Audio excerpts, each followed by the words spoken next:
Hello, everybody.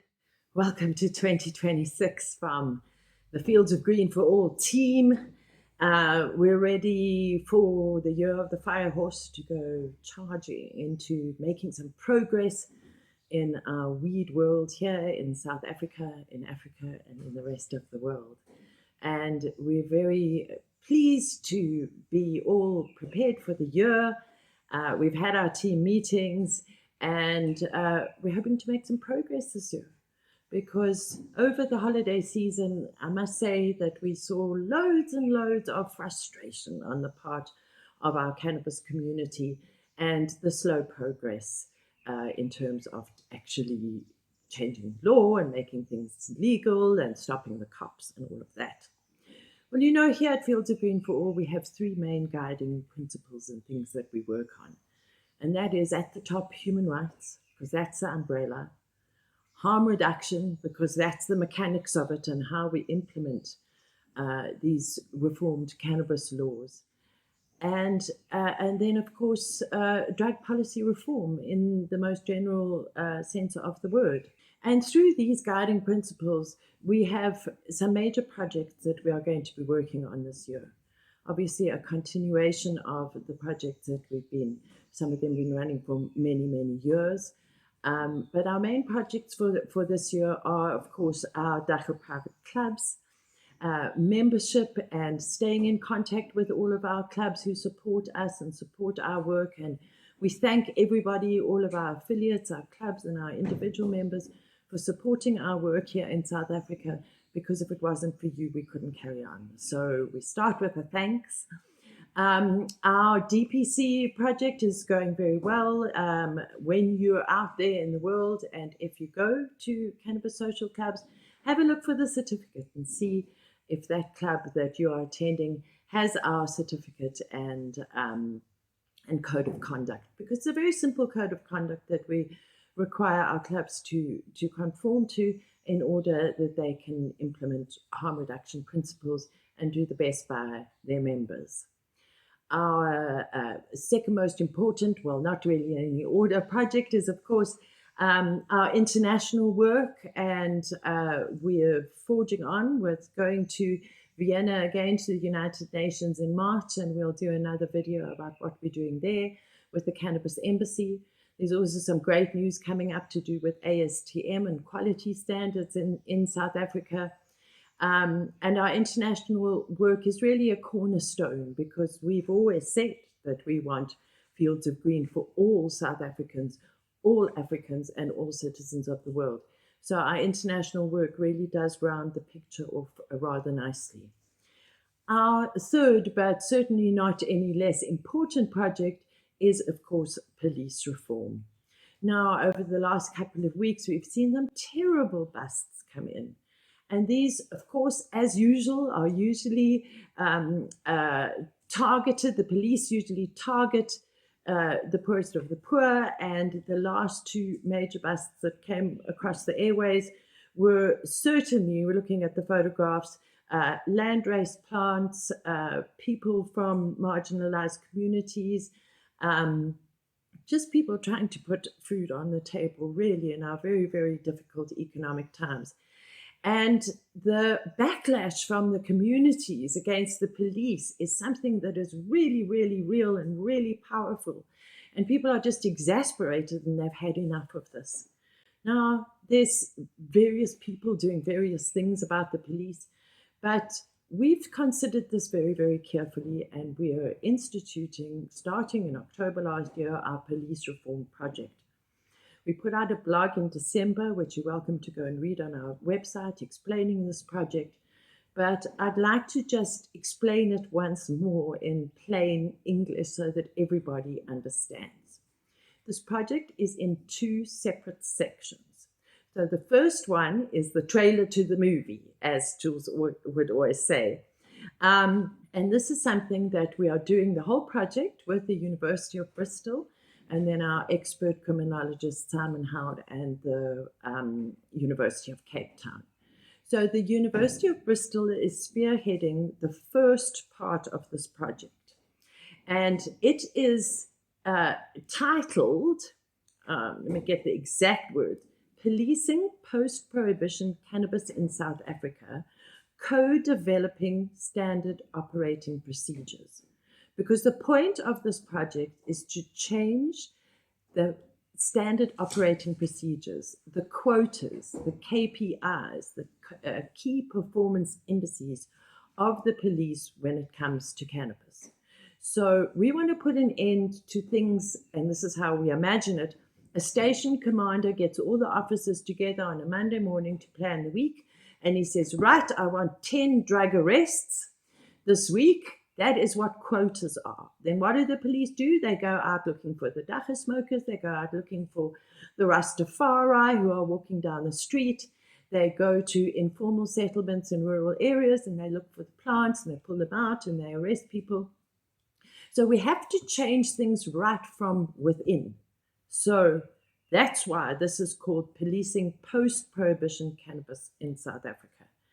The first part of the project is community engagement. Nothing about us without us. Now, if you go to our blog from the beginning of December, you will see there that there is a link in which to apply to attend our community meeting that is happening on the 27th of February in Johannesburg. Now, this is for community leaders to get together and present either in the form of a 400-word statement or a 3-minute video the stories of their respective communities and the police, the experiences with the police, as well as suggested solutions.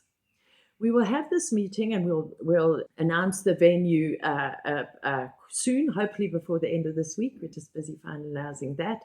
And this will also be live streamed across YouTube, across Facebook, and also on Zoom. If you would like to attend this meeting online and you're not a community leader, that's absolutely fine. We will circulate the link to that Zoom meeting so that we can hopefully have hundreds and hundreds of people around South Africa understanding what our community voices are. Then we will take that information from that community meeting and we will draw up a set of guidelines which will have to be published before June, that we will then take to the police and say, this is what the community feels, this is what the communities want, so let's base our work on this going forward, because community voices in all of this are the most important thing. So that is the trailer to the movie and the part of the project that we're doing with the University of Bristol. And thank you very much to the UK Research Institute, which provided some funding for this.